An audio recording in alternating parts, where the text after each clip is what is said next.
আসসালামু আলাইকুম। স্বাগত জানাই আপনাদের।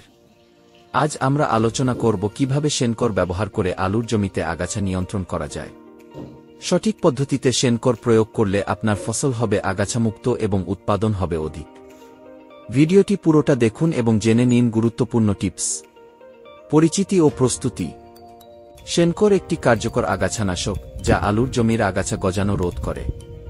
এটি ব্যবহার করার আগে আপনাকে সঠিক পরিমাণ নির্ধারণ করতে হবে। প্রতিটি বিঘা জমির জন্য 150 থেকে 200 গ্রাম শেনকর এবং 70 থেকে 80 লিটার পানি প্রয়োজন। খেয়াল রাখুন, পানি ও শেনকরের মিশ্রণ ভালোভাবে মেশানো অত্যন্ত জরুরি। একে সমানভাবে স্প্রে করার জন্য একটি ভালো মানের স্প্রে মেশিন ব্যবহার করুন।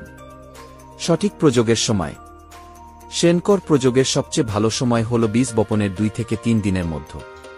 তবে যদি আগাছা বের হয়ে যায় তবুও সমস্যা নেই। আগাছা বের হবার পরে ব্যবহার করা যায়। তবে খেয়াল রাখবেন আলু গাছ বের হবার আগে দিতে। যদি 2-1টা বের হয়ে যায় তবে সমস্যা নেই। এটা অত্যাধুনিক প্রযুক্তির মাধ্যমে তৈরি। মনে রাখবেন, এটা কিন্তু ঘি ভাদাল বা মুথা ঘাস নিয়ন্ত্রণ করতে পারবে না। বীজ জাতীয় ঘাস 2 পাতার যে কোনো ঘাস এটা নিয়ন্ত্রণ করতে পারবে। খেয়াল রাখবেন ঘাস যেন বড় বা 3-4 পাতা না হয়ে যায়। ঘাস 2 পাতা থাকতে স্প্রে করুন। আপনার জমি যদি বেশি আগাছাপূর্ণ হয় তবে আগে তা পরিষ্কার করে নিতে হবে।